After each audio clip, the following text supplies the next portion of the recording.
And welcome back to Coast. Dolores Cannon is a regressive hypnotherapist and psychic researcher recording lost knowledge. She's been involved with hypnosis for more than 40 years and exclusively with past life therapy and regression work for a number of years as well. Now, over this time, she's developed her own very unique technique, which enabled her to gain the most efficient release of information from her clients. She's also been a UFO investigator, investigating crop circles in England, accumulating evidence from suspected abductees as well through hypnosis. Now, this is book number 4 in her series, Convoluted Universe. Welcome back, Dolores Cannon. It's been a while, Dolores. How are you? I'm fine. They said they were having trouble with the line. Can you hear me okay? I hear you loud and clear. Oh, because he said it sounded like a muddy a bucket of water. Well, whatever Tommy did, he must have kicked the phone line. You sound pretty good now. Okay, I told him it would be okay. Are you still out there in the Ozarks? Yeah, when I'm home. I'm still traveling. I'm traveling all over the world constantly, and you happen to catch me when I'm here. I was in Turkey just a few weeks ago, and I did a 2-day seminar in Istanbul. Good for you. Gosh, I remember, Dolores, when we were talking 15, 16 years ago about conversations with Nostradamus and in your earlier stuff. You were just rolling then, remember? Oh, yeah, but I'm still rolling. Yes, you are. Don't stop. Yeah, I spend a lot of time in China now, in Russia. Last year, I was 3 months in Europe, every week in a different country. And this year is packed just as full. I'm hardly home at all. What keeps you going, Dolores? Everybody keeps saying, where do you get your energy from? They'd like a little piece of it. Well, you do. You sound as energetic now as you did, almost 20 years ago. Oh, yeah, and I'm still going, and I'm still writing more books. Well, good for you. Good for you. Now, tell me about this series, Convoluted Universe. Okay. Well, I've got 17 books out there, and I'm working on 3 more. And each one has got gradually more and more complicated because over the years, my work has been that way. The work I'm getting now, I could not have even understood it even 20 years ago. It has to happen gradually. You get a little piece, a little crumb, then you digest that, and then you get a little more and a little more.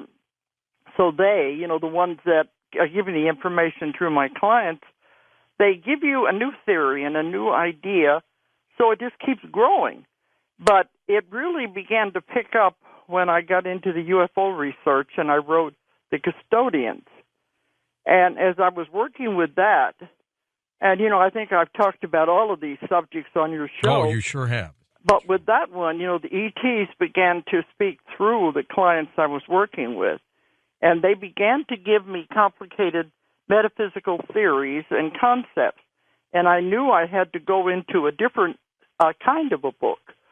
So that's when I started the Convoluted Universe series. I thought it was going to be one book, but it just developed now into 4. And each book has gotten more and more complicated.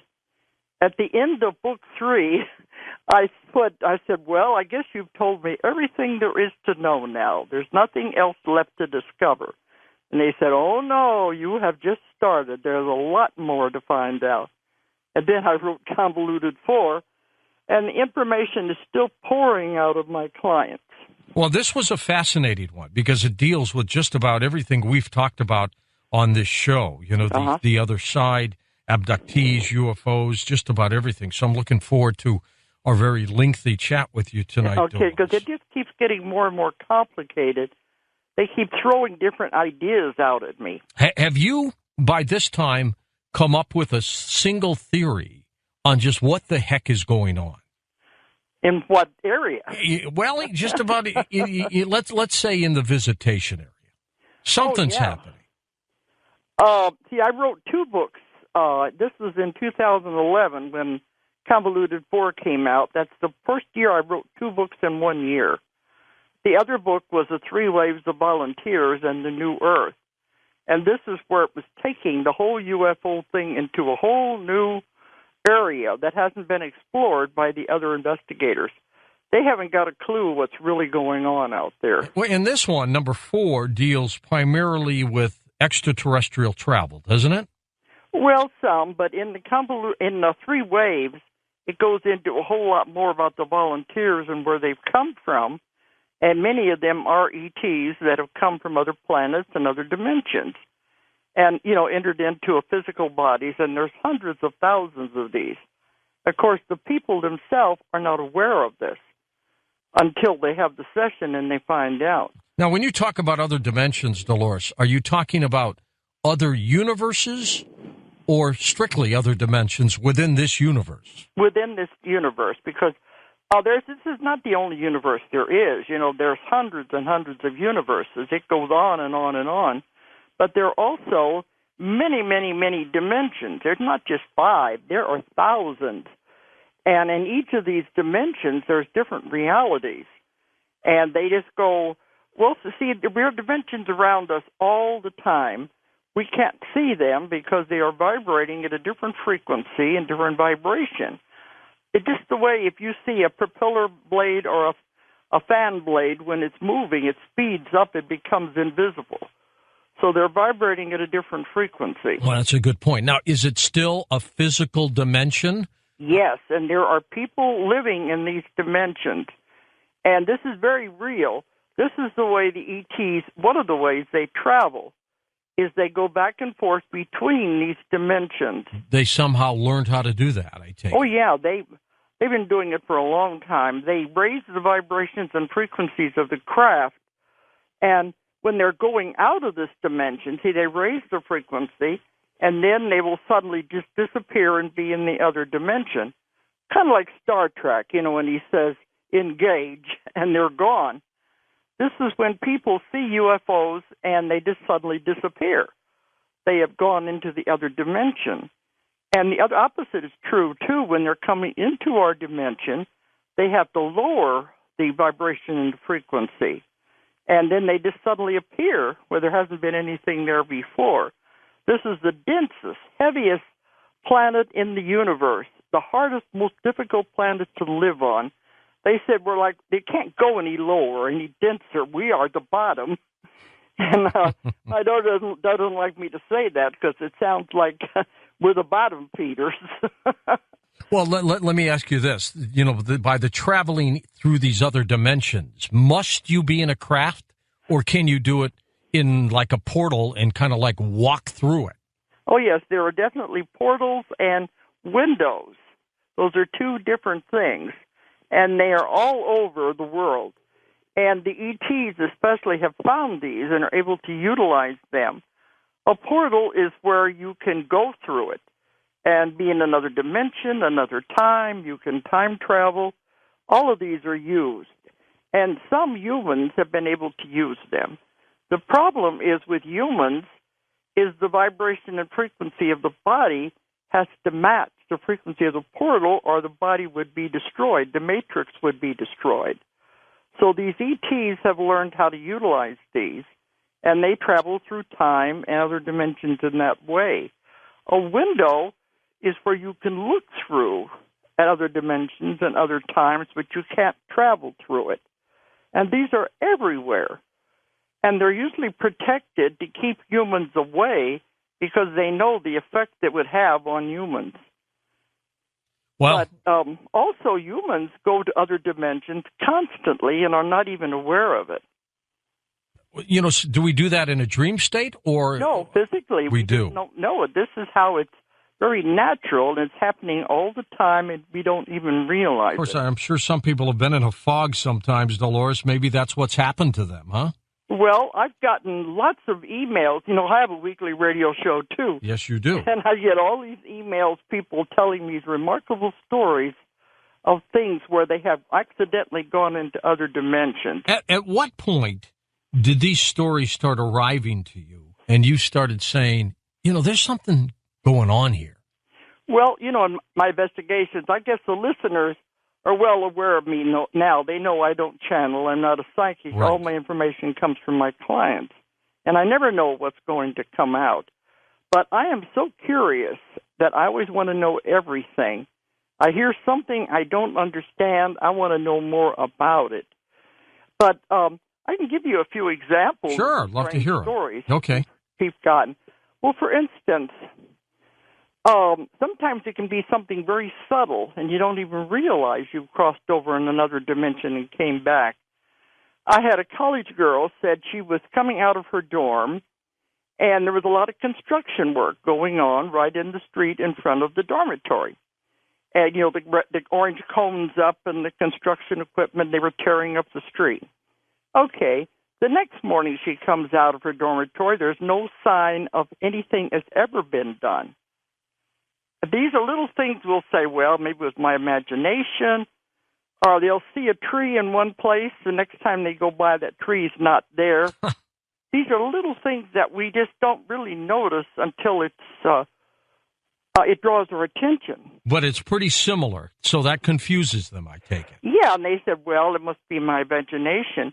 I had one person who came out of the office building where they were working, and they were back in the, 20, 40 years, 50 years ago. The street, the cars, the people were all dressed as though they were in the 1950s and 40s. And they were very confused. They were walking down the street, and they kept saying people weren't even paying attention to them. But then they began to get scared because something wasn't right. So they went back to the office building. And when they went back up into it, everything returned to normal. See, sometimes it's very dramatic like that. Do these other people in these other dimensions see the person who's gone in there? Well, they said it didn't seem like they were paying any attention to them. So it sounds like they didn't even see them. Yeah. To me. I had one person that said they was out at the airport watching the jets take off. And the jet would take off and get into the air, then it would go backwards, then it would go forwards, then it would go backwards. And, you know, jets can't do that. That's right. Before they suddenly just took off. This happened several times. Then they went out to the street. The cars were doing the same thing. So it's kind of like sometimes you're stuck. That's what I think it is. You're kind of on the perimeter of the dimensions, and it hasn't quite solidified.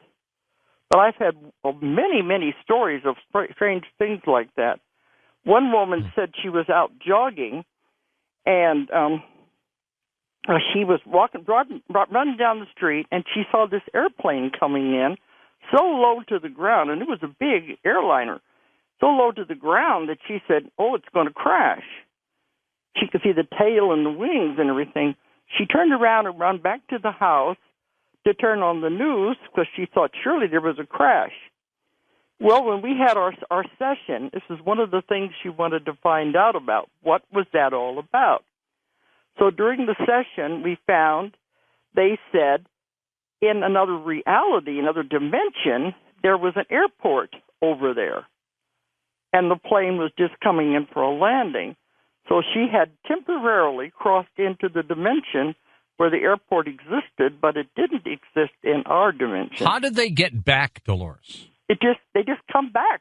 They said we're doing this all the time and we don't even realize it, unless something like that stands out in your Have you left? Let's assume I'm talking to you physically. Yeah. We're there, right? I'm back in St. Louis and you're there for a conference or something. Yeah. And I somehow stumble into another dimension. Am I still physically in the original dimension talking to you, or am I gone? Well, that's complicated because they've told me sometimes, and I don't understand how, that I have disappeared from crowds of people when I'm in other countries. And according to me, I didn't realize there was any difference. But let me tell you a strange one that it deals with this program. All right. It was back when I was doing Art Bell. Okay. You know, in those days, a lot of times the people didn't like to stay up late, so they had these long playing tapes. That's right. And after one of the shows, I got the letter, and there was these 3 different women. It was in Tennessee, and they always listen to the show. And they said they all had the long playing tapes going all night because they didn't want to stay up late. The next morning, the one woman turned it on to listen to the show, and the show wasn't on. It was a sports game instead. But she knew it was the same same station. Yeah. Because they kept giving the call letters of the station. The other woman, same thing happened to her, and they called the station, and they said, no, we're not carrying Art Bell anymore. We don't intend to anymore. We don't broadcasting that. They called the third one. She had the show. And it was the same station. One got it, and the others didn't. So in another dimension, they had the show, and another they didn't. Yeah, because they said, we've got to we can prove it to you. We can bring you the tapes. And it was about a couple of weeks later, I was giving a lecture in Tennessee. They all showed up. And they said, we had to come and tell you this really happened. That's a and they great were story. older women. There was no reason for them to lie. And they said, we have the tapes to prove the show just did not exist for those two women. I hope now in all dimensions, Dolores, we exist. I and hope we're there. It is broadcasting everywhere. Everywhere. Well, that's what I mean, the strange things that happen, and we chalk it up to, well, that's weird, you know. You know, we talk a lot about shadow people. I'm always convinced that they've come from another dimension, and they may or may not know that they're here in ours. Is that possible? Yes, I've had many cases with my clients. One said she remembered waking up in the middle of the night, and she could have sworn that her father and her brother were arguing right in the front room. She could hear them loud and clear, but they couldn't have been there. They was in their own house. And when we asked about that, they said she had slipped into another dimension where that was happening. This is what people don't realize. We are existing in many, many places at the same time. Is this something we should be afraid of, Dolores? It's natural. There's no way you can stop it. It's a natural phenomenon. What are you going to do about it? We're just finding out because I think now we're more curious. We want to know answers. Or before we just brush it off as, well, that's unusual. Well, you know, scientists are beginning to learn a little more about dark matter, dark energy. Yeah. Who's to say that this isn't all tied together? It is all tied together. All of it is. But I know people have these strange experiences, but they just because they remember it. Otherwise, well, I'll give you a weird example. They said, you know how sometimes you'll walk into a room and you stop for a minute, you forget what you went in there to get. Yeah. And then you turn around and you go back and then you remember. And you remember go back in again. Yeah, you go back and find whatever it was you were looking for. And they said in that fraction of a second, you have gone into another dimension and come back. Interesting. So how can you stop something like that? Interesting. Dolores, stay with us. We're going to come back in a moment. Our special guest tonight here on Coast to Coast AM is Dolores Cannon. And welcome back to Coast to Coast. We'll take your calls a little bit later on with Dolores Cannon. Notice that the phone lines are almost all packed already, Dolores, and we're not even ready to take calls with you. You have talked about, in Convoluted Universe, 3 waves of people you call volunteers. Explain that. Okay, that's the whole book I wrote on that. It was too much to put in Convoluted 4. The book is called The 3 Waves of Volunteers in the New Earth. Well, I don't want to go into too much detail because it's a long story. Give me the highlights. But you know, with my other work, that I've found that the ETs are the ones who have created life on Earth. And they've been watching over us since the beginning of time. Okay. And when life was created on Earth, they just did every step of it all the way. And when life was created, they said, let's give this beautiful planet a creature with free will and see what he does with it. And then they also said, by the way, we're the only planet in the universe that has free will. I've had a lot of my subjects go to other planets in past lives where there is no free will. And believe me, they couldn't wait to get out of there.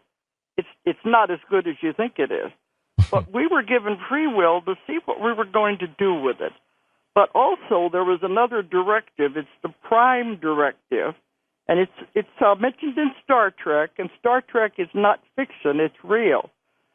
And that is the Prime Directive of non-interference, meaning when you create a civilization, you cannot interfere with the development of that civilization. They just have to watch. That's why many of the ETs are called the Watchers. They've been watching us from the beginning of time and just shaking their head. What are these silly kids doing now?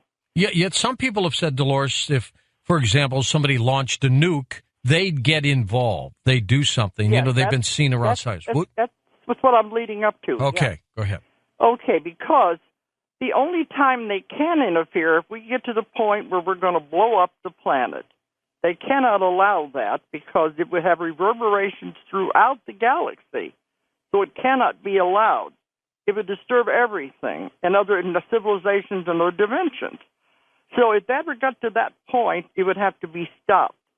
Now, there's been many, many other civilizations down through time where they have had to stop it. The last one, of course, was Atlantis, but there were many other civilizations before that. When it got to the point they were going to destroy the world, they had to be stopped. But it takes too long to build a civilization up again, so they don't want to do it now. We've come so far. So everything was going along until the end of World War II, when we dropped the atomic bomb on Hiroshima. Then they said, we better get down there and find out what these kids are playing with. And when they saw it, they said they knew we couldn't handle it because we were not supposed to have atomic energy yet. It was not supposed to be given to the Earth until it could be used for good. And I said, well, it is used for good. And they said, no, because it was created as a weapon. That's true. It will always have that aura of negativity around it. So it would never really be used for its full potential. So they knew that we couldn't handle it. The ones who have been on Earth forever, going through all these lives, and we're all caught on the wheel of karma, coming back, repaying karma. And we're stuck. And they said, these humans can't even take care of their own lives. How are they going to be able to handle something this big? They will end up destroying the world. So they didn't know what to do. They can't just come in and say, stop it. That's interference. So there are councils over everything, and there's rules and regulations that govern everything. So everything is really in order out there, whether you think it is or not. So they went back to the council, and they said, what are we going to do? We can't interfere. And they came up with a plan that I think is absolutely brilliant. Okay, what is that? They said, we can't interfere from the outside, but what if we influence from the inside? What if we put out a call for volunteers, pure souls who have never been to Earth, who have never been contaminated with karma, who are fresh and pure? What if we ask those kind of souls to come in and bring the energy necessary to help the Earth? To bring a little change. Yeah, because they knew we were going into the new Earth when everything is going to be different if we didn't blow ourselves up. So they said, let's ask for volunteers to come. Then we aren't interfering. They are agreeing to come and help the Earth and the time it's needed. So they put out the call. Now, this theory came about through many years of my work. It didn't happen just through one person. I began to see more and more clients who were telling me the same story. And, if you get the same information from a lot of people, it's got to have validity. Well, something's going on. Now, they can't all make these stories up. Were these humans that had these pure souls Yes. Okay. All right. Because none of these people know this consciously. It's never on a conscious level, because when you come into the Earth body, you forget. You forget your plan, Right. You forget your contracts, you forget all of it. You're a human. That's it. Yeah, you're a human. You're here to have a human experience. So they came in, and they don't really know why they don't want to be here, why they don't like it here, why they don't fit in. But I began getting the story again and again and again. I don't want to be here. I don't like it here. Why are people so mean to each other? Why is there so much violence? And it's the same thing over and over, and I was hearing it again and again. I want to go home. I don't know where home is. I just know it's not here. Now, you hear that from hundreds of people. You begin to put it together. And I put together the theory of the three waves based on the ages of these people that were telling me the same stories. And when I took them back to past lives, they didn't go back to the normal past life. And I'm still getting them. I just had a client yesterday. The same thing is continuing to happen. Now, when you talk about the waves and their ages, so a certain, like a wave one would be what? Well, you remember, right at the end of World War II is when there was suddenly this big UFO flap. Right. That's because they came in to find out what was going on. Then we had the baby boomer generation right at the end of the war. Sure. I'm one of them. Yeah, this is the first wave. Now, not all of them, but but some of them, the majority of the ones have come in because that was the age that they were coming in right after the war. And so that would make them now even in their early 60s. Sure. And I've been working with this since the 1980s, so I've seen them gradually age. So the first wave, I think, goes like that, maybe early, late 40s, 50s, and 60s, that age group. Okay. And that first wave, anything special about them? Well, they had the hardest time of all. And I asked them one time, why did they have it harder than the second wave? They said, because somebody has to be the first, the trailblazer, the pioneer, to set the way. That's why it was so difficult. The ones that came after had it easier. But they're the ones that had the hardest time wanting to be here. They didn't like it. They don't like the violence. One thing about these waves is that if strong emotions frighten them, they can't handle it. Now, this can be fear, hate, anger, even strong love. They don't know how to handle it because they don't have the background that the normal person born on earth has through many lifetimes. So they can't handle strong emotions. They don't. Sometimes they don't get married because they just can't be around other people, and they don't want to have children because children tie you to the earth. And when these souls come in, they come in with like a coating or a covering over their soul, so they will not accumulate karma. So they just want to do their job and get out of here. But many of these, the first wave especially, don't want to be here. They keep saying they want to go home, and many of the first wave have tried to commit suicide to get out.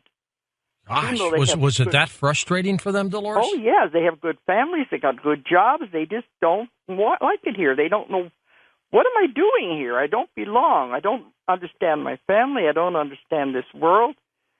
And, you hear it again and again. They think they're the only ones out there that feel this way. But since I've been talking about this and the book has come out, I hear this all over the world. And I get emails where people saying, finally, somebody understands. I thought I was the only one in the world that felt that way. Now I'm finding out there's hundreds and hundreds of people feel the same way. So that's the first wave. What's the second wave? Okay, but anyway, whenever I'm doing the sessions with them and I ask them, well, if you didn't like it here, why did you come? They said, I volunteered. They all say I volunteered. That's right. None of them were forced. Yeah, they said they heard the call. Earth is in trouble. Who wants to go and help the Earth? And one of them said, I stupidly raised my hand.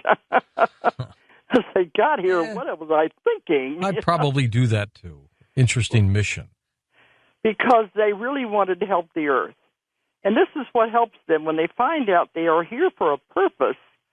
Even though they don't want to be here, it makes a huge difference in their life. And are they unconsciously helping the Earth? They are, and that's what makes the difference when they find out they do have a mission, they have a job, then they can understand it and relax. Could they be the ones that open the door for another person, little things like that? But what it is, especially the second wave, the second wave would be, 20s, 30s, 40s, that age group. Okay. Some of these overlap, so it's hard to be distinctive about the ages. Those are people, the second wave, I call them antennas, generators, receivers, because all they are is a channel of energy. And the energy comes in, they have this wonderful energy that everybody can feel. They don't even know they're sending it out. These are the kind of people who can walk through a crowded mall of people or a store or something, and their energy will affect everybody they come into contact, and it's done in a very positive way.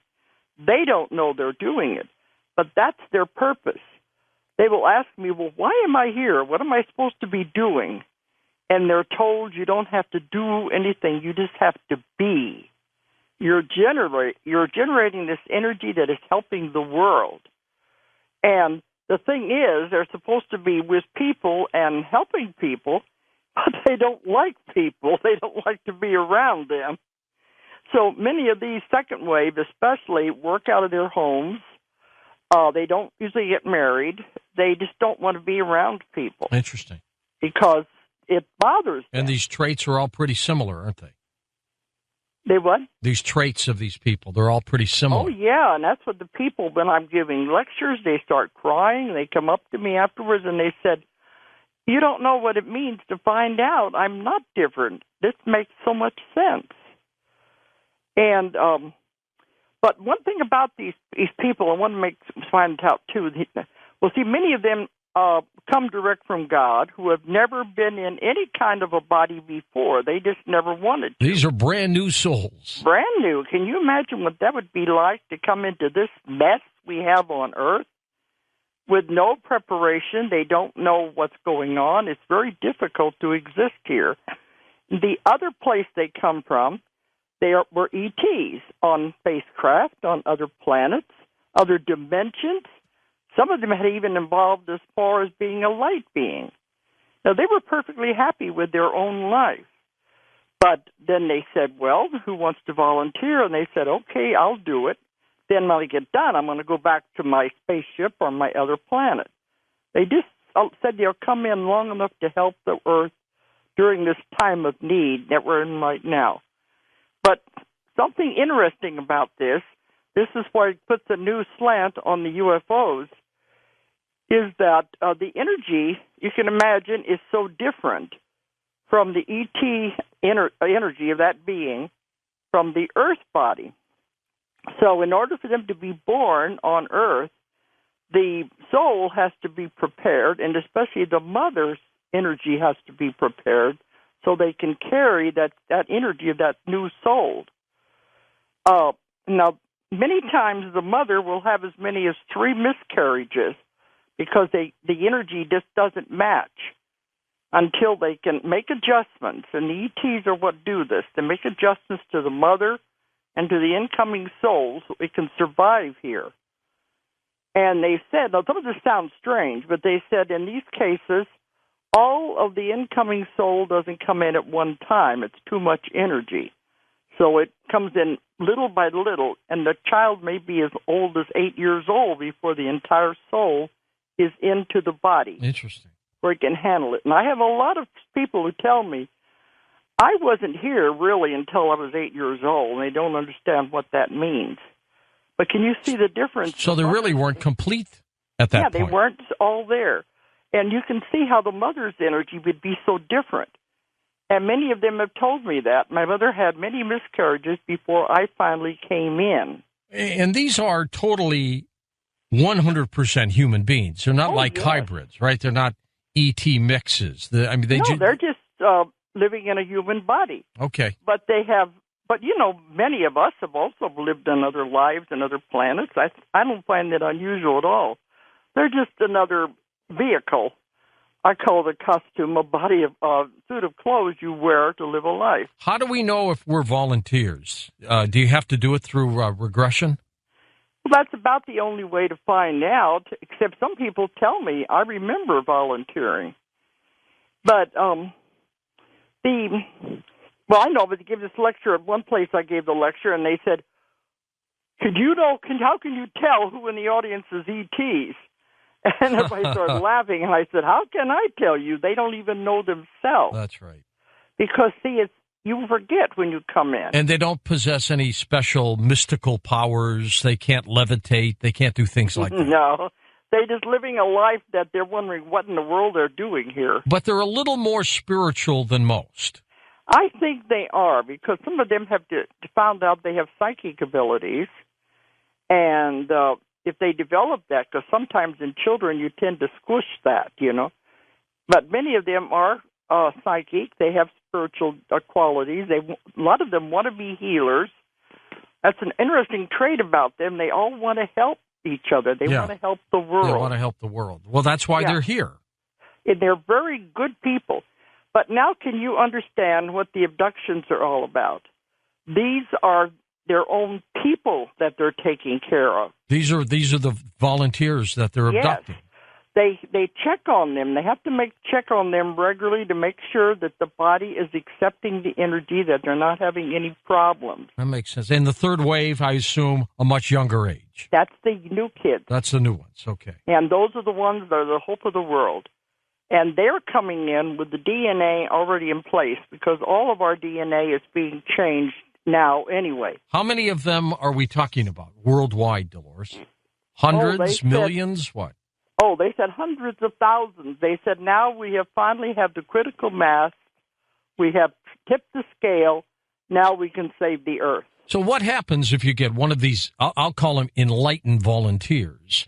What happens if you get one of them in political office? They become senators or presidents. It would be the best thing that could possibly happen. I would guess they would change things dramatically, wouldn't they? You would. But can you see now why the abductions are occurring? And people, the other investigators don't get their subjects deep enough to find out these things. They keep them in the light level of trance where they're not getting the whole story. I work in the deepest possible level of trance where the conscious mind cannot interfere. So the other ones are getting the emotion, the distorted memories that are not the real memories of the event because they're coming through the conscious mind filter. But if I get them into the deepest level, these stories come out.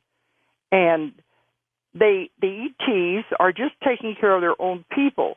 That's why they have the implants are there to monitor them so they'll know where they are and they can be there to help them at any time. Let's talk a little bit more about that, Dolores. We're coming right back on Coast to Coast AM with Dolores Cannon.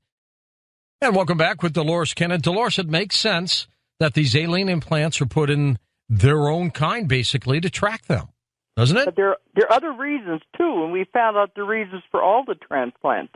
How come? What they want? The implants, I mean. The one is to find them so you don't know where they are, but other times they have to monitor the energy of the body to make sure how it is, how they are dealing with the energy. But also, if they have any physical problems, some of the implants are like time-released pills, time-released aspirins. Like these have the contact pills. It is releasing medication into the body over long periods of time to heal the body. And that's why they're in different parts of the body. Are they? There are, I know one, Dr. Lear takes these out. Yes. But I know one person that had it taken out, and they said for the first time in their life they got sick. So I'm just telling them if they want them there, they're going to put them back. So they're for a good purpose. Are they concerned about the direction of this planet? Oh, definitely. That's what this is all about, why they're doing this. But that's why they are monitoring all of us, because they're very concerned, they have been for many years, with the increase in cancer and the different diseases that we're having. Yeah. And they're developing cures for these different diseases. Because, you see, we were supposed to be a perfect people on a perfect, beautiful planet that would never get sick and never die. But there was something that happened way back in the development stage. There was a meteorite that hit the Earth at that time while the species was developing. And for the first time, it introduced bacteria that created disease. And after that, they knew their experiment was ruined. We were called the Grande Experiment. And they had to go back to the council. What do we do now? Do we just call it quits and say this, erase the whole program? Or do we start over again? Or do we let it keep developing, knowing it will never be as perfect as it was supposed to be? And it was decided, because so much work had already been put into it, to let it continue developing it. And so they are still trying to find cures so that we will be the perfect people they intended us to be. Now, it's not to say, though, that every enlightened person on this planet is one of these volunteers, right? I mean, there could be some nice pure earthlings, right? Oh, sure. But it's all for a reason anyway. And people shouldn't worry about it because you don't know your soul history anyway. It was interesting, that commercial you were just giving about tracking your ancestry. Yeah. You said tracking the new souls with that way. It doesn't work that way because, see, all you're tracking is the physical body and where it came from, the genetic makeup of the body. You can't track the makeup of the soul to find out where that comes from. I wish we could. Only way I found is just through past life regression. So generally these volunteers, which are pure souls, they've not been on the planet before. Once that physical body that they're in dies, what happens to them? Do they come back again? Are they offered the opportunity to come back? What happens? Well, they don't have to come back because it's like a one-time thing. I will just volunteer to come and help the earth right now. That's why they try to keep from accumulating karma so they don't have to come back. That when they die, they go to the same place we all go. We go to the spirit side. And then they say, well, what do you want to do now? Do you want to go back to the life you were living, or do you want to continue? It's up to them. Do any of them say, I kind of like that life on good old planet Earth? Oh, no. Some of them are saying, most of them saying, I don't want to be here. I want to go home, and this isn't home. But they have a lot of advisors on the spirit side, and they help them sort through this whenever they die. When anybody dies, you go through the council, and they do a life review, and you figure out what you're going to do next. What can you tell us, Dolores, about this council? How many planets are members, anything like that? Oh, you're talking about several councils here. They're different kinds. The councils I was talking about is on the spirit side. That's a different thing. Okay. Than the councils are the other over the planets. Okay. On the spirit side, there's a council you go before when you die. And they do a life review and help you decide what you're going to do next. That's when you're in the spirit side. But the other councils, they have councils over planets, councils over solar systems, councils over galaxies, councils over universes, and these councils have very special rules and regulations that you cannot go against. You have to abide by these rules and regulations. That's why I don't find the negativity. In all my years of working with this, I've never found a negative case because I said I go into the deep level and we go to what's really happening, and you find out the real causes of it. So these councils, some of them, I say, are councils of 9, some are councils of 12, but they are the ones who make the rules and regulations and make sure that they are abided by. How do you get on the council? I mean, will we as a planet ever get there? They want us to. They said we are isolated over here. We're just a little bitty planet, but we're isolated over here in this part of the solar system for a definite reason. They're afraid of us, really. Why? We're so violent. They said nobody else does the things we do. People don't kill each other just to kill. I always thought we were like a prison planet. That all the planets that were Earth-like dumped their horrible people on our planet. Well, they've said this is the most difficult planet in the universe to live on because it's so dense and so heavy, and you come to Earth to learn emotions and limitations, and it's a very difficult planet to learn to live on. But you agreed to come here. Nobody forces you. And a lot of times they'll warn you before you're coming in. Are you sure you want to go there? Try to talk you out of it. Huh? Yeah, don't you know what it's like there? It's much better on these other planets. But if they insist, no, I want to go and try it out. These are the ones that aren't even volunteers. They just say, I want to try it out and see what it's like. Well, now here you are. You're enlightened. You're a regressive hypnotherapist. You understand what's going on. How do we know you're not part of the first wave? I'm not. I'm too old for that. Oh, you are? Yeah. How old are you? Now, you said you're old enough to be part of the first wave. I'm a baby boomer. Okay, you're a baby boomer. So you're older. I'm a great-great-grandmother. Well, good for you.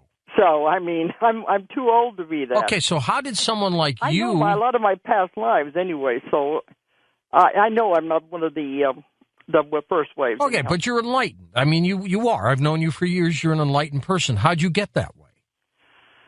I don't know. I was busy raising a family and living a normal life when all of this happened in the 1960s. So that's why I've been doing it for 45 years. What if there's a wave before the first wave? Well, some people have told me they're in their late 60s and they have some of these characteristics. And we were told there may have been a few, forerunners that came in. But no, I can see through my past lives the reasons why I'm doing what I'm doing. So to me, I know I'm not a first wave. I'm just a reporter, an investigator, a researcher of lost knowledge. Well, you've explained abductions pretty good because, a lot of people can't figure out what's going on. Is government doing it? Are ETs doing it? Are they mean? Who knows what's going on? I could understand them coming back to monitor their own. Yeah, and taking care of their own because they know how difficult it is to live here. Now, that doesn't explain the hybrid thing where people... Oh, yes, it does. How so? That It people explains think everything. that they're making hybrid babies, for example. Yeah, but those are not for Earth. No, they're taking them where? To other planets that need the DNA.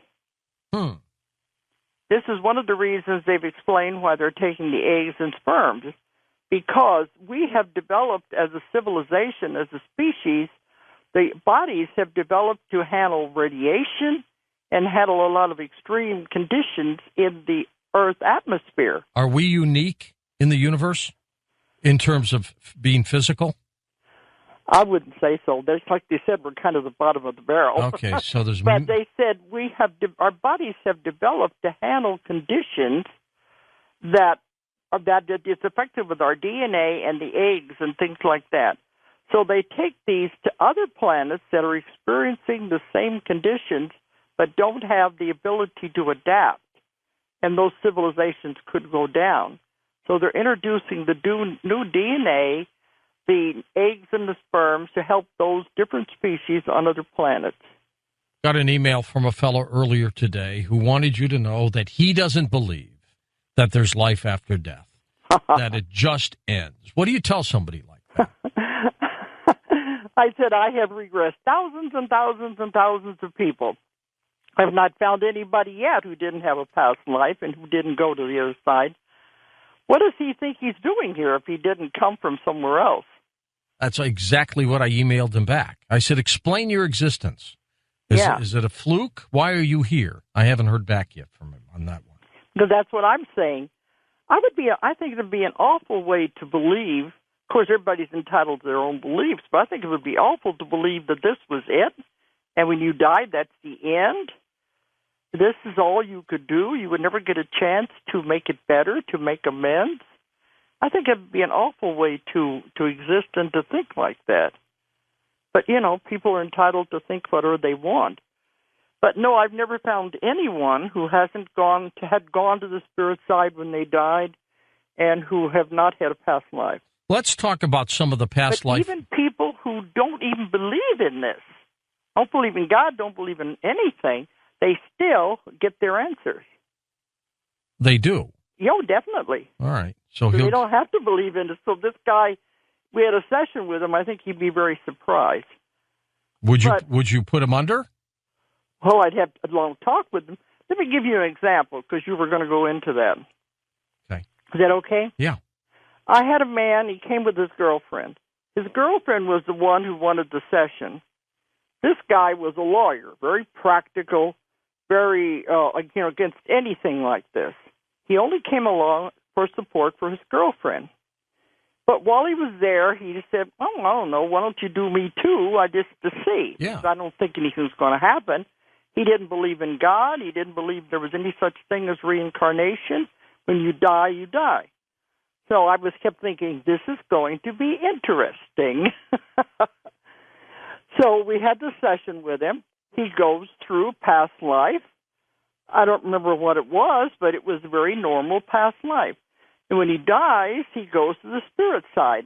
All these other spirits come out to meet him, and they're all excited and talking to him.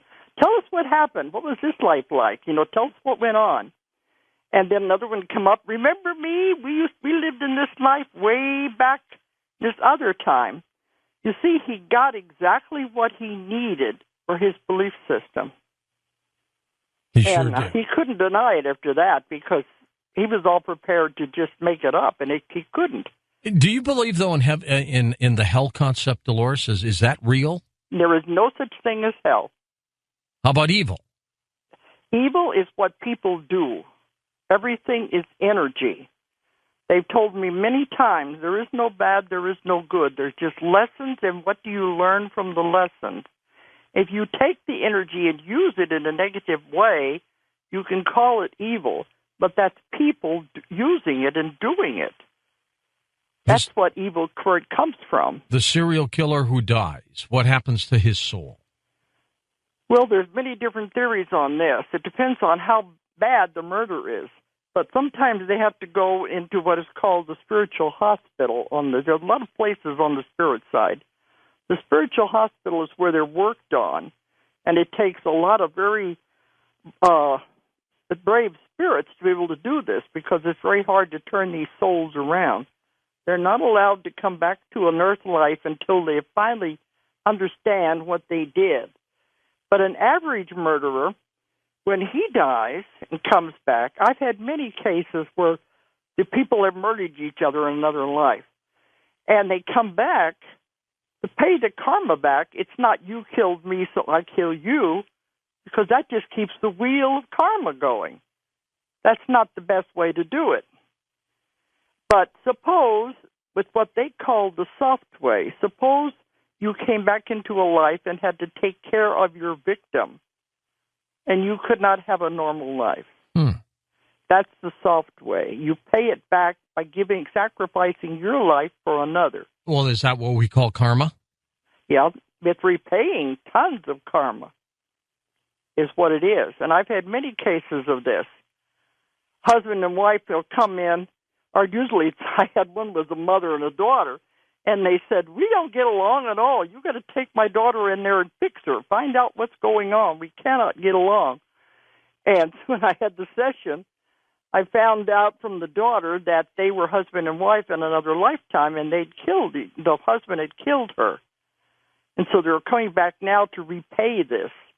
And the mother had been the husband, and so she's still carrying a lot of anger, and she's very hard to live with. Well, she's not getting it. She's not paying back the karma very well. But I have many cases of where somebody's killed each other in another lifetime. They come back in this lifetime and try to work it out and repay it. Where do angels fit into this, Dolores? They're the messengers. So you believe in angels? Oh, yes. We've had a lot of this. All of this stuff has come up. None of it is new. My curiosity, I always want to know everything. No, the angels are the messengers. It'd be very, very rare that any of them would ever incarnate in a body. They're here to take care of us and to help us if we need help. Because when you're born, you have what you want to call a guide or a guardian angel. Assigned to us. Yeah, assigned to you, whatever you want to call it. Some countries I've been to don't believe in the term guardian angels, but say a guide. It's assigned to you, and it must be with you your whole life. So you're never, ever alone. You don't know how many people I get that say, oh, I'm alone. There's nobody. You're never alone. So when you die, you're never alone. They're always with you. But any time in your life you need help, they're there to help you. Now, you can have deceased relatives or friends be a guide if they want to volunteer to do that. Otherwise, they are these ones that are assigned to you to help you all through your life. But a lot of times, angels will come just to give you a message, just to give you something you need or to help you in a difficult time. That's all they are. They're messengers. Do they come in your dream state a lot? They can, but sometimes they'll appear looking like a normal person. I've had many people talk about angels saving them. They might be in a car wreck or going to have a car wreck, and these people just appear. And then after the danger is over, they disappear. They're just gone out of the crowd or something. There's many stories of this. You turn to thank the person, and he's nowhere to be found. Yeah, he's gone. And they appear when they needed to help you. and then they're gone. So angels have a lot of very important jobs. But they can also deliver messages in dreams if you want to think that way. This is a vast universe, Dolores. Oh, tell me about it. With so many things that are going on. What do you think to people who just aren't believers? What would shock them with all of this? Well, sometimes I get skeptics at my lectures, but it's getting fewer and fewer. Now we have so many people believing in this open, I don't get very many skeptics anymore. But if I do get one, I just listen to what they say, and I always say, I respect your beliefs. And then I just go on with what I'm talking about. It's no good to start an argument with them because they believe what they want to believe, and you can't make anybody believe anything. I present the information. If they take it, good. If they don't, that's their free will. Maybe someday it'll sink in, plant some seeds anyway. Dolores, where do you get your book, The Convoluted Universe? Where do I get Book them? They're 4. available everywhere. The bookstores, you name it. Amazon? All over the world. But also you can get them from our website if you want to. Amazon, they're available everywhere. All the bookstores have them, and if they don't, just tell them the title and they will order it. Dolores, do you think time travel will be possible? Oh, it's already being experimented on. You know that. Oh, sure. You know, the government's been experimenting with it for many, many years. And, you know, there is the theory that a lot of these ETs that are coming are us in the future. And I've had cases of that. See, it's not only just volunteers. We have ET other cases that I've worked on. And sometimes they are us coming back from the future to see what's going on here. Or to warn us? Oh, yeah, a lot of times it is to warn us. In one of my books, there was a case of that where we had destroyed the surface of the earth and were living underneath the earth in an ant farm type existence. And the idea was to come back and tell us, don't let this happen. Change the future. But a lot of times they just come back to see, like we would do if we were able to time travel. We'd probably go into the past just to look and see what things were like. Oh, that's true. But I know it's possible because, you know, there's no such thing as time anyway. The ETs have said, you know, it's all an illusion. Time is an illusion. The ETs have said we're the only species in the universe has found a way to measure something that does not exist. Dolores, Michael Cremo believes that humankind might be hundreds of millions of years old, not what present-day scientists think. What are your thoughts on that and the kind of technology we might have had in the past? I mean, I'm still marveled by the pyramids, for example. I don't think we could build them today. We couldn't. But like I said earlier, there have been many, many civilizations before ours. And of course, when they went down, there's not a trace left of them. And I have had people go back to these. The Atlantis was the last one, but there were many, many before that. And one of them was destroyed. See, always happens with the scientists are messing around with things they're not supposed to be. And we had developed the minds to a tremendous capacity. In one of these civilizations, they burned a hole in the ozone layer. Now, doesn't that sound familiar? Yeah, sure does. And the sun came through and scorched the earth and killed everybody at that time. This is one of the things that created the deserts in Africa. But there were times when we had tremendous civilizations, and many of them went down, and they're at the bottom of the ocean. Other ones are buried under mountains and piles of mud and dirt that we will never find any clue that they were ever there. So we have many, many times we have risen and fallen. Not just now, it does go back thousands and thousands and thousands of years. Are you a fan of Edgar Cayce? Uh-huh. Hollow records, do you think they exist? Oh, I know they exist, and I know where they are. Now, he said there were 3 of them, 3 halls of records. I'm going to find out where you think they are. But he said one was in Bimini, where Atlantis might have been, Central America, and at the base of the Sphinx. What do you say? Well, what I've been told is at the Sphinx. Okay. And that they're underground cities, too. There's a whole civilization underground. Near the Sphinx? Well, the entrances to these civilizations are underneath pyramids all over the world. And, there's many pyramids found everywhere. Yes. So the entrances are underneath the pyramids. But all of these things were put in before the pyramids and the Sphinx were put there. But, yeah, they said the Hall of Records is underneath the Sphinx. And I have a friend who has been down there many times, down into the caverns underneath the Sphinx, trying to help them define these places. Interesting thing is when they go down there, it's always full of water.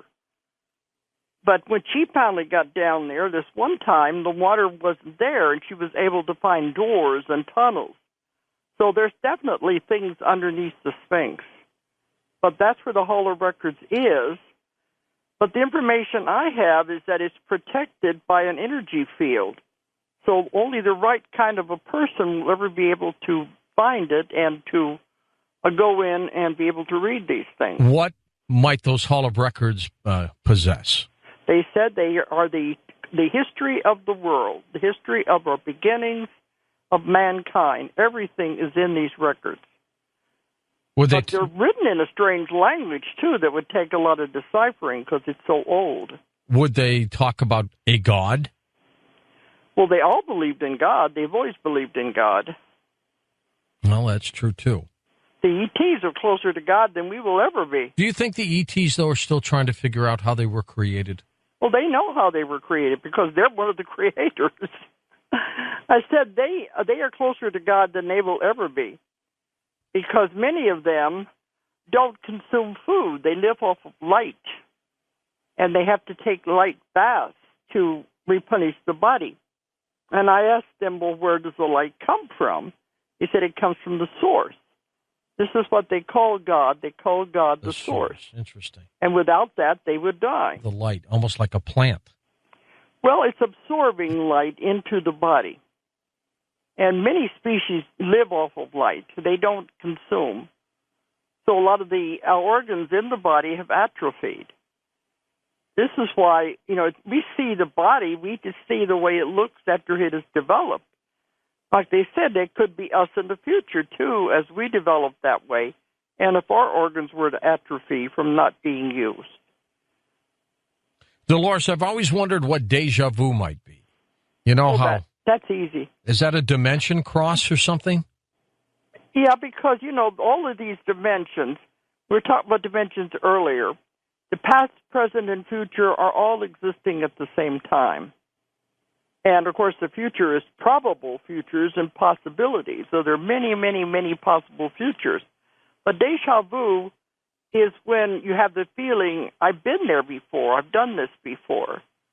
And in that instant, you have actually gone back to that time or forward to that time, wherever it exists, because you just get a glimpse of it. And that's that feeling of, I've been here before, I've done this before. How about things like precognition and intuitiveness? Where does all that come from? Well, that's our natural abilities that we were born with, but we didn't know how to develop them. All of these were very natural in these other civilizations, especially in Atlantis. We know more about Atlantis than the other ones. We have these natural abilities that we developed to the maximum. We could do anything with our minds. And this is how they were able to levitate stone. They were able to mold stone. They did everything with the mind. So what you're talking about is that remnant that is still there. But when Atlantis went down, they said it was like blowing a fuse. They had to pull the plug so that we wouldn't had developed like that. We had to start all over again from the beginning in a primitive state. That's the problem when the civilization is destroyed. It has to start all over again. So that was shut off. But they said now it is coming back, and it is there, and it's getting stronger in this time period. So the precognition, the intuitive, the psychic abilities are our natural abilities that are being allowed to come back. I see it happening all over the world where I go. People are are becoming more psychic. They're getting these abilities back. People are also uptight, Dolores. Have you sensed that? No, I don't sense that at all. Oh, my gosh. It's everywhere. Oh, everywhere I go, the people are so wonderful. They're happy. You wouldn't believe it. I got to start following you around. I just came back from Turkey, which was a Muslim country, and the people were wonderful. Did you look at the Göbekli Tepe, that ancient site, at all? I was in Istanbul. Okay. That's a ways from that. Yeah, and I've been in Ephesus, but that's the coast. What do they want? What are folks in other lands want to know about the paranormal, the supernatural? Boy, they're really getting it. They're excited about all of this. But, I always told people, if you traveled more, there wouldn't be the wars, there wouldn't be the violence. You'd find out everybody everywhere is just like us. They are not different. Everybody wants a good job to take care of their family, and they don't want wars. They just want the same things we want. So now, though, they're beginning to open up to these things, and they're very interested in the paranormal, the metaphysics. They're very enlightened, because I said I go to China a lot. Last year I was there 3 times, and I was really surprised. The government tells us all these things about these countries. And I said, you go there and you see for yourself, it's not at all what they tell you it is. Because China, golly, they're happy, they're advanced, they're running around in brand new cars, fancy clothes, and they are really into this metaphysics. They get it. And the same way within Turkey, it was a Muslim country, Sure. But they understood this, and they wanted more. They wanted more information. What do you see that is happening with the world right now? With the what? With the world that needs to be changed. Anything? I don't think anything needs to be changed. These people are very happy. This is why I want people to ask more questions, explore, try to get the information firsthand. Don't believe the propaganda we've been handed down. For instance, I had a client last month. I have clients that come to see me from all over the world. Okay. I had a client come from Africa. I've been to Johannesburg, but that's the only place, South Africa. This man came from Cameroon, and I was telling me about that. And he said, highly advanced, big cities, they have cars, they're one of the richest countries in Africa. And I said, well, all we hear about is those that are starving and having the wars and the refugees. He said, those are little pockets of people. The majority of Africa are very much like we are. Now, see, that's propaganda. Yeah. See what I mean? It sure is. Well, it all comes down to, the Illuminati, the elitists who want to control everything. Well, I say go and see for yourself. You'll find out. Russia wasn't at all what I thought, what they had led us to believe. And I've been over there many times now. I was 4 times in 1 year. And they have just now got their freedom back, and they're a little pushy, but they're happy anyway because they have all the modern conveniences. They seem a lot happier than we think. End times. So go and find out for yourself anyway. What's your take on the apocalypse, end time prophecy? There is. Oh my gosh. No, Didn't we get enough of that last year when the world was supposed to end on December 21st? Well, we knew it wasn't, but I still think there's going to be some solar event eventually. But so you don't believe in end times? Not really, no. I wrote those 3 books on Nostradamus, and he said it depends on what man does. The decisions people make is what determines what things are going to happen. But all my life I've been hearing about the end of the world is going to happen on this date and that date. Every civilization talks about it, Dolores. And it never happened yet. Not yet. Well, December 21st. Knock on wood, by the way. Look how long that was talked about. 5 years before, the world's going to end on December 21st. And they were going on and on. Mayan calendar and all that. And I kept lecturing all over the world and saying it was not going to happen. Well, the December the 21st, I was in London. We had a premiere of a movie that I was in called Three Magic Words.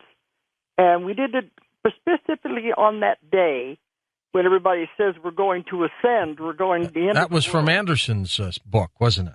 Yeah. And I told them during the conference, even my show before I went down over there, the rest of you can sit home with your head under the covers. We're going to party. And we did. He had the movie premiere. We had a party, and it was a wonderful time, and the world did not end. So it's always fear, fear, fear. All right, let's get back to these other dimensions before we take phone calls again. Okay, you were wanting to know about the pyramids, too. Yeah, but let's do a quick review.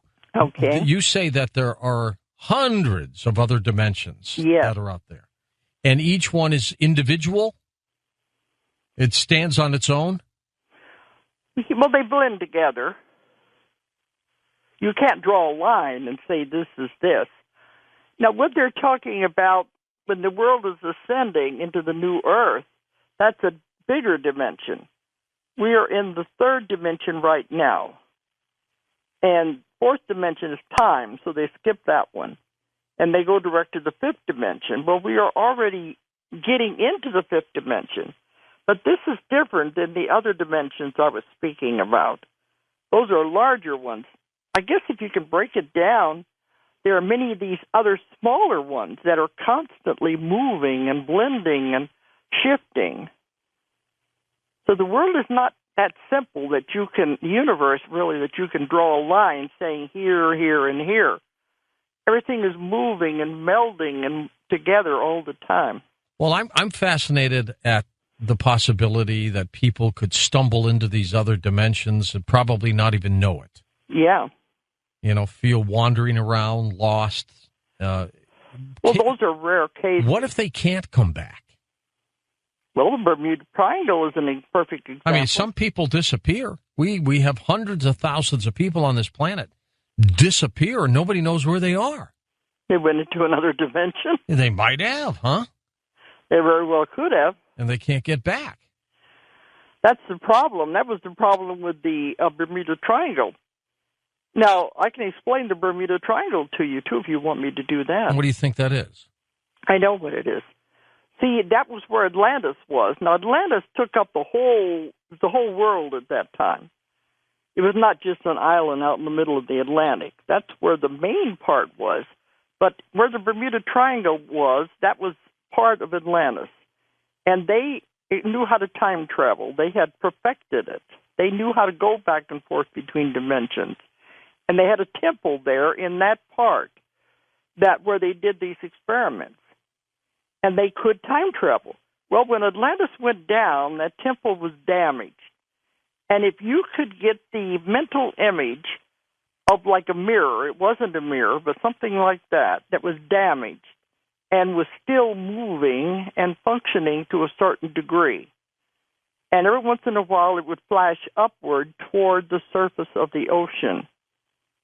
And anybody happened to be in the wrong place at the wrong time would be sent into another place in time, because that was time travel. So they can't get back. They're stuck there in that other time. Does that make sense to you? Yeah, it sure does. It's the malfunction of a machine that was damaged when Atlantis went down. Pyramids. Why were they made? They're used by the ETs, but they were made by the survivors of Atlantis because they didn't all go down at the same time. There were some that left, and they took their scrolls and their history and their abilities with them. And when they landed there, they were able to still use the mind abilities of how to levitate stone, how to mold stone.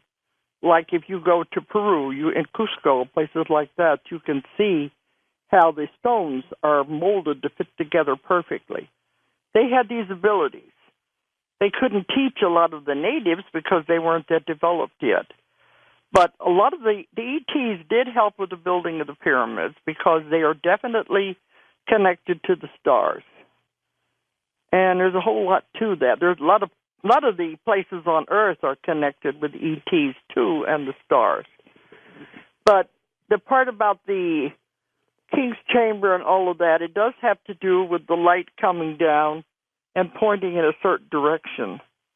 These were markers. They're so big they could be seen from outer space so that the ETs would know how to come in and land. Could they have been energy sources as well? Well, you know, it's interesting. My daughter was there last year. I went on to Rome, and she went to see the pyramids, and we met up again in Rome. She said when she was inside of it, she had this strange feeling like she was inside of a machine. And that's very possible that's what it was. Well, there was something else interesting that she found. Have you ever been to the pyramids? I have not. I have to do that. Well, I haven't been yet, but she found something even more interesting that nobody talks about. What's that? Right next to the pyramids is a small museum where they have what they call solar boats. Interesting, they call them solar boats. Solar boats? Yes, and they're boats. And this is a desert. But these are made, she said they had one that they have reconstructed. The other ones they're there and they're being held down by gigantic boulders. Hold on, Dolores. Let's talk a little bit about that. You can explain it more, and we'll take phone calls on Coast to Coast AM. And welcome back with Dolores Cannon here and your phone calls. Dolores, let's finish up before we go to calls. What did you mean by solar boats again? Well, that's what they called them, and that's very strange. But it's interesting that they're sitting out there.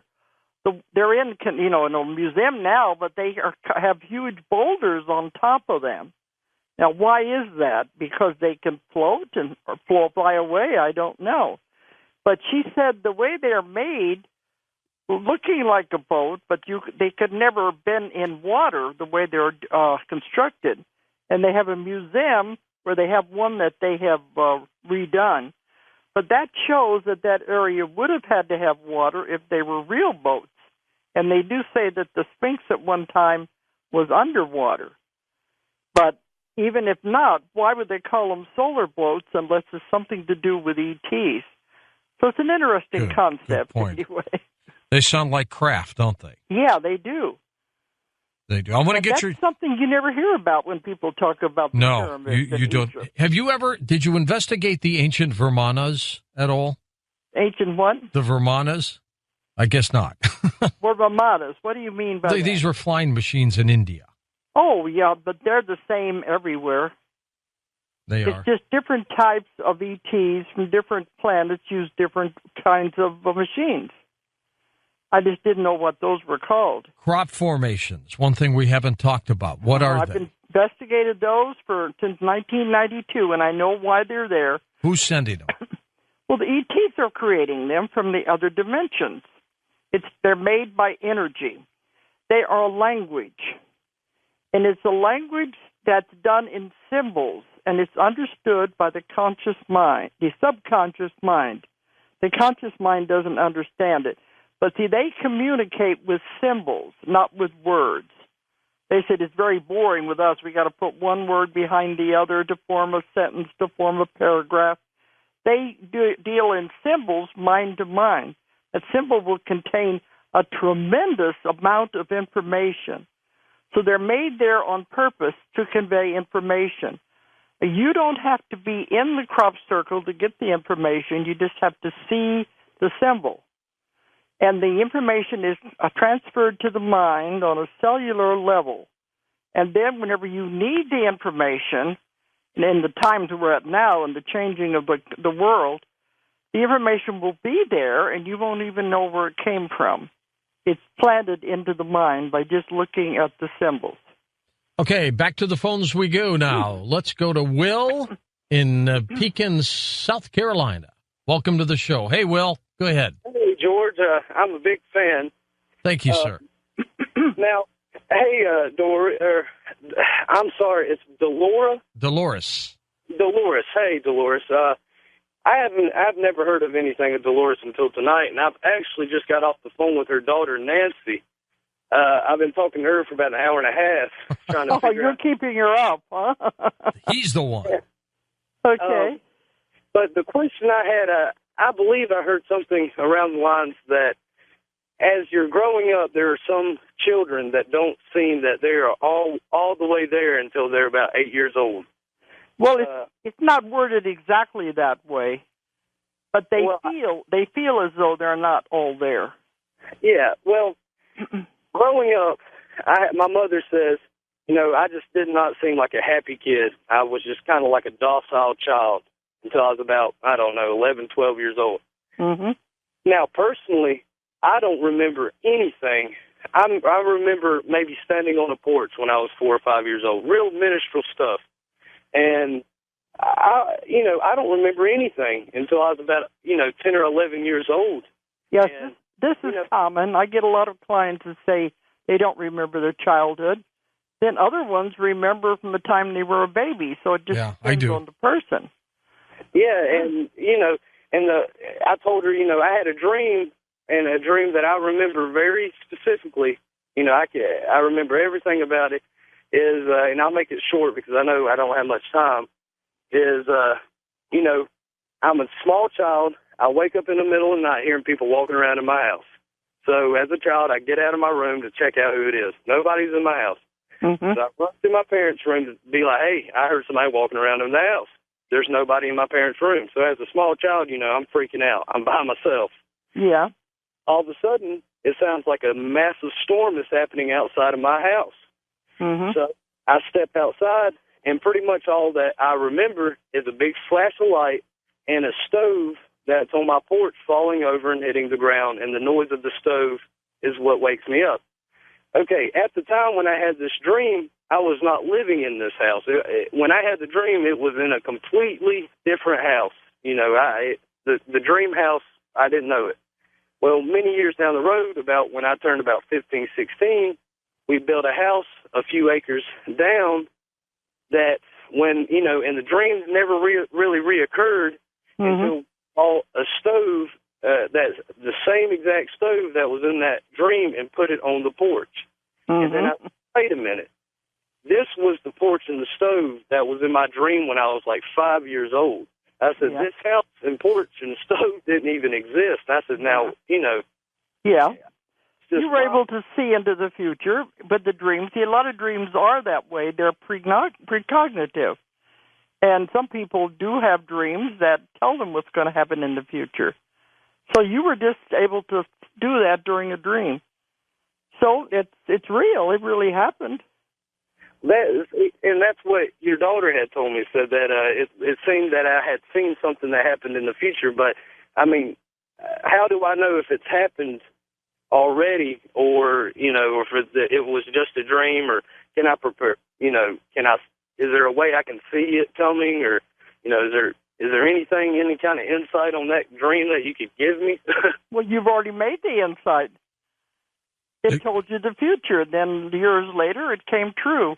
The important thing is that you remembered the dream, and it happened, and you were able to say, yeah, I remember, I've had that dream way back then. Thanks, Will, for calling. Sometimes how you put your keys on the table and you go to get them, you can't find them. Yeah. They're just not there. And then you walk around and you come back and there they are. Yeah, they've gone into the other dimension and back again. Does somebody put them back or what? No, they just flew into another dimension. In another dimension, the same table was there you had your keys there, but then you walked into the other dimension where the table was there, but not the keys. I told you they're all very slightly different in some of these dimensions. So is it the human walking into the other dimension, or is it the key that kind of slides into the other dimension? I think it would be the person, wouldn't it? I would think. Because a lot of people have told me they have objects, big objects, that they knew they were in one place, and they'd go back and they were gone. Then they come back and they're back again. So it must make more sense that the person would be going back and forth between dimensions. When I do something like that, if I lose something, I say, hey, guys, bring it back. I need it. And it will usually appear before very long. Okay, next up, we go to Lincoln, Nebraska. Max with us, east of the Rockies. Hello, Max. Good morning. Hey, good morning, George and Doris. How are you? Fine, sleepy, but we're fine. Good. Hey, my mom has been recently diagnosed with Alzheimer's, but I think she's still sharp as a tack. And whenever I talk to her and she's watching TV, whether it be a golf tournament, football game, or a TV show, she swears that it's a rerun. Mm-hmm. Why would that be? And she has seen it before. Yeah, well, that's deja vu, too. But now you said she has Alzheimer's? Well, she's been diagnosed early Alzheimer's. Early Alzheimer's. See, this is what I do now. I'm mostly focused on the healing part of my work. And I'm teaching my classes all over the world to show people how to do the instant healing. And one thing that has come up, and I don't want you to feel bad if I say this, but when they get Alzheimer's, it means they're ready to leave. They're only holding on because of the family and the people around them. They don't want to leave all at once. So it's a gradual thing. Now, I don't want that to bother you if I say that. Oh, no, I think it's quite adequate. She's ready to go. But sometimes it's the family, that they stay for the family. But seeing these reruns, it is like she's slipping back and forth between dimensions. Her mind is already in those places. Sure. But, she's ready to leave, and it may take her a while before she's ready to leave the family and think you're able to take care of yourself and all of that. Dolores, what's the part of all of this that would be or is the most difficult for people to comprehend, to accept? Oh, I don't know. All of these concepts I've come up with now, they're hard for them to understand. But my work now is convincing people that you should never be sick. You should never have anything wrong with you. You should be perfect health. If you are sick, you have created it yourself, made yourself sick. And people say, well, I don't want to be sick. But if the mind is that powerful to make yourself sick, you can also heal yourself. We find out, why did you do it to yourself? Now, that's kind of hard for people to understand, but they're getting it now all over the world. I've already trained thousands of people, and even doctors are using this in their practice. So it's kind of hard to believe that your mind could be that powerful to control your body that way. But we know it can be. Oh, I know it. I see miracles every day in my office. So I have to turn the belief system around, especially the medical profession, that you don't need medicine. You can do it yourself with your own mind. But there's so many mysteries out there that, well, a lot of people have trouble believing it. They're just stuck in day-to-day life. But those are tremendous mysteries everywhere. We can't even begin to comprehend it all. Let's go to LaShawn in Shreveport, Louisiana. First-time caller. Hi there. Hello. Hi, Dolores. Hi. Hi, George. Hello there. I was just calling because I was listening to you, and you were saying that, there are people that don't really feel like if they're from here and they belong somewhere else. Yeah. I've always felt that way, I'm a little nervous. I hear this all the time, so join the club. But I'm 36, and, sometimes I'll have dreams, and I'll see beings. They'll speak with me, and it's like their mouth isn't moving, but they're talking to me, and I'm hearing them. I'm hearing this voice, and I would say my vocabulary isn't the greatest, but it's like I'll wake up and there is a word in my head, and I'm not sure what this word is, so I have to go to the dictionary, look in the dictionary, and see what this word means. And I'm like, wow, okay, I don't know what that means, but a few of the words that when I woke up and I looked in the dictionary, apprehensive. I wasn't sure what exactly is apprehensive, and it's fearful of what may be coming. And I'm like, where did that come from? Mm. And then there was another one. It's like he told me I need to be expeditious. I looked that up, get the true meaning. I'm like, okay, prompt and efficient, speedy. Yeah. And then when you said, for as, being here and belonging somewhere else, there's another word I had wrote down that I woke up with. It was expatriate. Expatriate. Uh-huh. Okay, what does that mean? And a person who leaves his own country to live in another. Oh, expatriate, yeah. I guess, I'm not pronouncing it right, but that's what I looked up for a word that sound pretty much like that, and that's it. And I'm like, wow, maybe this is it. So I just wondered about that. Well, let me tell you something that most people don't know. Every night when you go to sleep, you go out of your body. That's right. Everybody. Because the body is the only thing that gets tired and needs to rest. And your soul would get awful tired of sitting around waiting for you to wake up so it can continue on with its life. So while the body is asleep, you're off having all kinds of adventures. You're going to the spirit side. You're going to other planets. You're going anywhere you want to go. So to me, this would be you're going back to the craft, where the ETs are, and you're having conversations with them and advice. So to me, that would make perfect sense. But you don't remember a lot of it when you come back and wake up in the morning. That's the secret, to wake up in that dream state, that astral state. What they call, what do they call it? It's on the tip of my tongue, a dreaming. I'll think of it. Lucid dreaming. Lucid dreaming, yeah. Whenever you wake up, you know you're dreaming in the middle of a dream. That's right. And you can control it sometimes when you do that. Yeah, and the minute you start controlling it, though, you usually wake up. But you are connected with your soul, and your body is always connected by the silver cord until you die and that cord is severed. That's right. So in the morning, when you have to come back to the body, you're more or less reeled back into the body again.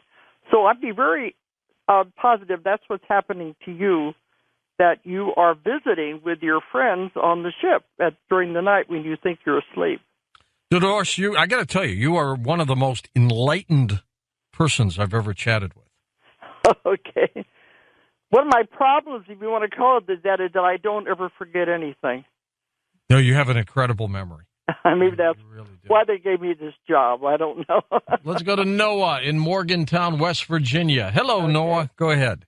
Good morning. Thanks for taking my call. And I have to agree, Dolores, I've listened to Coast to Coast for about 5 years. I'm a current avid listener. And you are very enlightened, and I love everything you've had to say. It's funny that as I sit here and listen, I call with an original comment, and everything seems to pertain to what's going on, not only with me, but I think a lot of the listeners as well. So, thank you for being on here and just sharing with us all that you have to know. So thank you for that. But, George, real quick, and kind of off topic, when I tuned in, she was talking about ETs, Dolores, and being from somewhere else and feeling out of place. And it reminded me of the Council of Elohim. Yes, very similar to that. Okay, all right. And so now do you think that might be two sides to perhaps the same coin? Maybe a different perception of how we look at things? Yeah. What do you think, Dolores? I'm not sure the question. What is the question, George? Well, his voice was distorted. Look at the side of a coin, right? You got heads, tails, two different sides, but it's the same coin. Yeah. Is that what life is all about? Oh, life is more complicated than that, but it is all with your perception, how you perceive things. And, if you see it as negative, it's going to be negative. If you see it as positive, it's going to be positive, the way you perceive it. But everything in life is you have planned, you have put here, and you've done it to learn a lesson from it.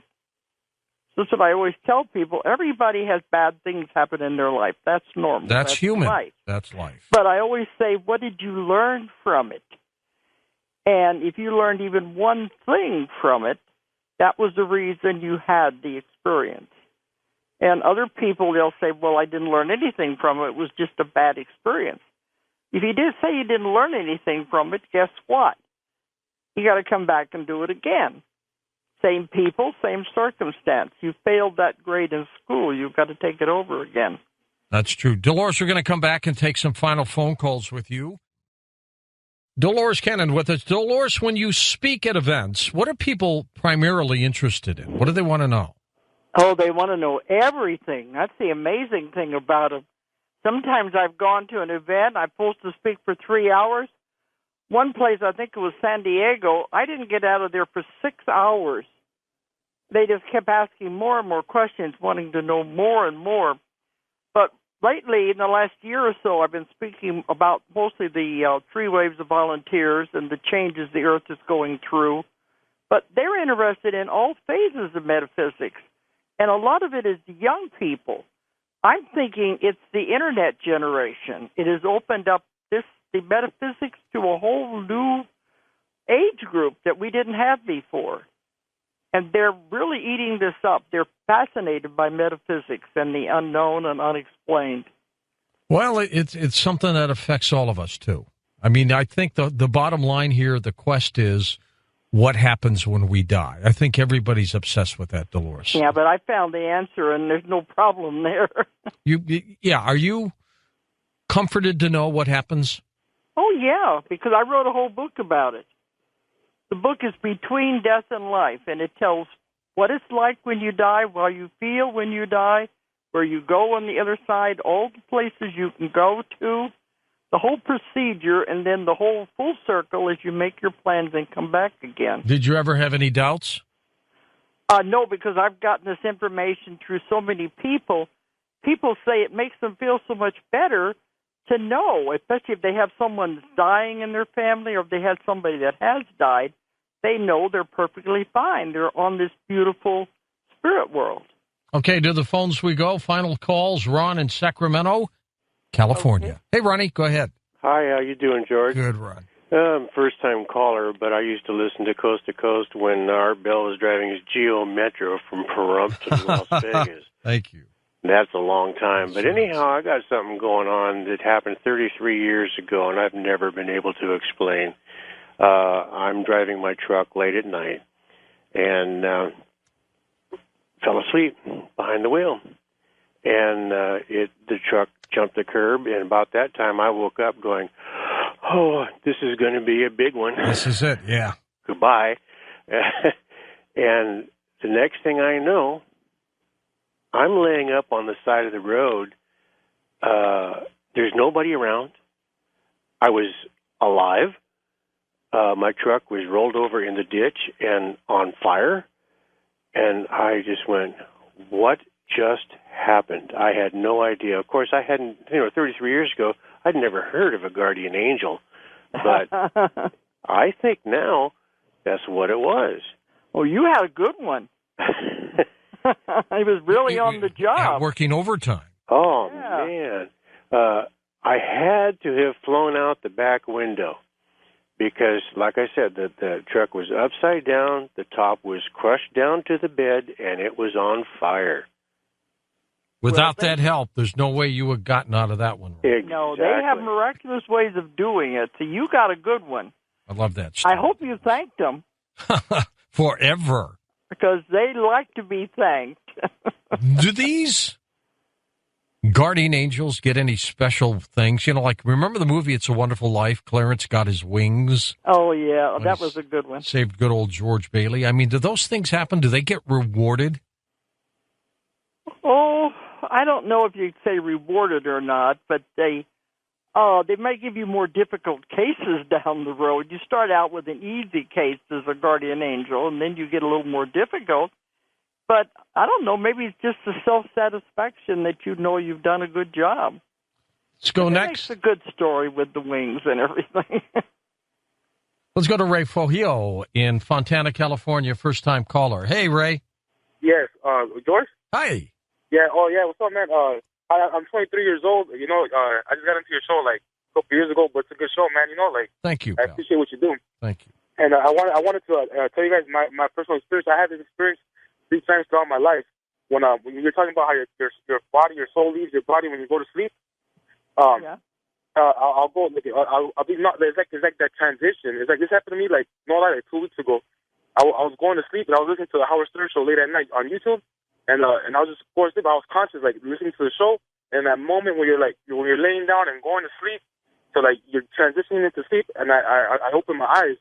I open my eyes, and then like my eyelids feel real heavy. And I'm looking around my room, and then everything is perfect. I thought I was awake, just real tired, And then I just creep myself out. I think about like a sudden thought goes in my head about aliens and stuff. So I creep myself out. So I try to get out of my bed, and I get out of my bed, and then I fall slowly. Like real slow, and I bounced like 2 times on the floor. Well, what happened to you was you woke up in your astral state, that state that Dolores has been talking about. And I found, Dolores, that jolting feeling when you hit your body, you're coming back in, and then you're awake. You're aware of it. Well, also people talk about being paralyzed and not being able to move. Sleep paralysis. That's right. Because because the connection, especially they can paralyze when they're trying to wake up. They aren't all the way back into the body yet, where the brain, mind connection and everything is hooked up to the mechanics of the body. That's got to be a horrible feeling. Well, it is. It's scary, but if they just relax for a minute, they'll be back in the body. It usually doesn't happen unless there's a sudden noise in the house that wakes you up before you're really back in the body. We've got Robert now in Morgantown, West Virginia, wildcard line. Robert, you're on with Dolores Cannon. Hey, how you doing, George? Good, Rob. I have a question for Dolores. I'd like to get really specific and ask her, what's the deal with the aliens? Why are you disseminating this information about aliens, calling them in one book the custodian? You seem to be a cheerleader for the aliens, saying that they're doing good. When we had, Dr. Lear on earlier in the week talking about alien implants, you're making up excuses saying that they could be healing implants, that they're looking out for our own good, but putting implants in us against our will, it doesn't seem like they're looking out for our own good. It's not against your will. It's not against your will. Well, could you tell me a little bit? I'd like to get this on record. Do you think that the aliens are a force for good? Oh, I know they are. They're not allowed to harm a human being. They've been watching us since the beginning of the time. Did you hear the beginning of the program when I was saying you are probably one of them, and they're just taking care of their own people? Right, and I understand what the aliens represent at a subconscious level. That's the other thing, is that they represent people of European descent. They see them as the invaders. They see them as the invaders often. No. They see them as just different among them. You're saying that that's not true at a subconscious level. You're saying it's not true on any level. No, I know Dr. Lear. He's a good friend of mine, and he's been taking these implants out for a long time because for him it's proof that the implants exist. But the implants are in there for a specific reason, to help the body. The ones who don't know this information are assuming they're in there for negative reasons. Dolores, don't forget that Twilight Zone show, To Serve Man. Oh, I know. I remember that one. Cookbook. Maybe they're going to eat us. Dr. David Jacobs, though, goes against the grain. I know. I know him also very well. He thinks there's something evil going on. I know. He says the implants are there, so they will be triggered in the future to turn us into zombies, so that we will be working. The ETs will help. We will help the ETs take over the world. That's his theory. The thing is, in one of my books, the ETs said, "Why do they always say we're here to take over the world? It's ours. It always has been. We can't do anything as bad to you as you do to yourself." Idana in Johannesburg, California, west of the Rockies. Hey there, Idana. Hey, George. Hey, way to go on all your projects, man. You're such a good egg. And Dolores, my source is our Savior Jesus Christ. I'm wondering, have they communicated anything to you on their views or anything on him? Great question. Dolores? And I've written 2 books on Jesus. You don't know all of the books I've written.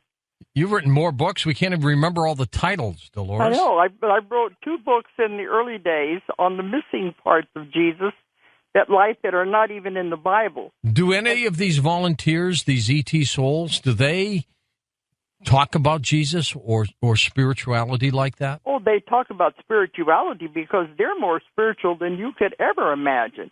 But see, Jesus was a teacher on earth. He was sent here to teach us how to live. They probably have their own teachers on their world. But to them, he would just be like a very wise teacher. But they're believers, right? Oh, they believe in spirituality because they are closer to God than we will ever be. They understand it. They said, we're the only planet in the universe that forgets when we come into our life. We forget our contracts. We forget where we came from God. They don't forget their connections. They know they come from God. We have to rediscover all these things on our own and stumble back to the truth when they're known it all along. Let's go next to Nashville, Tennessee. Wesley's there. Hey, Wesley. Hi, George. Hi, Dolores. How you doing? Good. Hey, I wanted to ask Dolores. I called in early a few weeks ago about my concept of multiverses and how they might be interacting with different dimensions of space and time. I wanted to see what Dolores thought about it. That you say that there's possibly thousands of different dimensions, like alternate realities, different versions of this universe. Oh, yeah. Slightly different. My concept is that,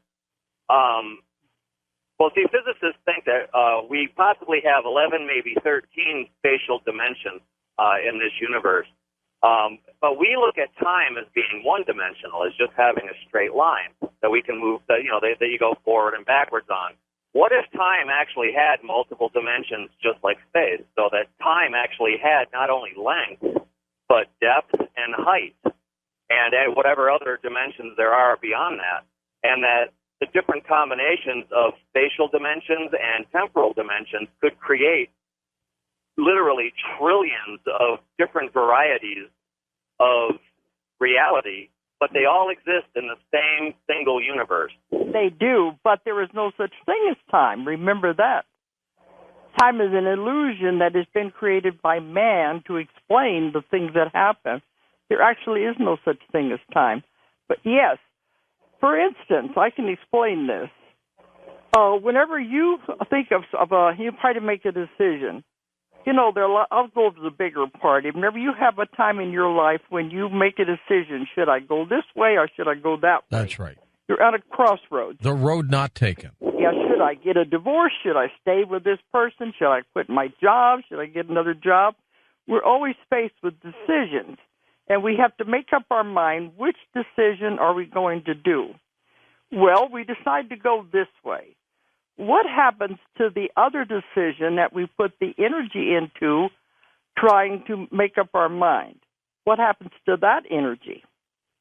That also becomes a reality, and another you is living out that other decision, other reality. Now, that's the simple version. And then, anytime you have any decision to make it more complicated, it splits again and again and again and again. So you end up with thousands of you living all these different possibilities in all these other realities. We focus on the one we're in right now. We couldn't handle the others. I've had some people who realize they're in more than one dimension, and it can get very complicated.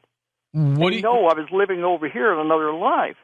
What do you think of doppelgangers? Well, we all are supposed to have a double somewhere in the world. And I know I did see mine one time. She was a woman who looked exactly like me. So to me, it's just someone who looks like you. They think it's a spirit type, but who knows? Who knows? Skype caller Victor in Los Angeles. Hey, Victor, go ahead. How you doing? Do I sound clear? Yep, perfect. Okay. Wow, just listening to the show, it's amazing how... It's a mind-boggler, isn't it? Yeah, all of these different types of subjects he's going into, I've experienced in my life. But I'll just name a few, okay? I feel, when you mentioned volunteering, I'm still on the air, right? Yeah. Okay.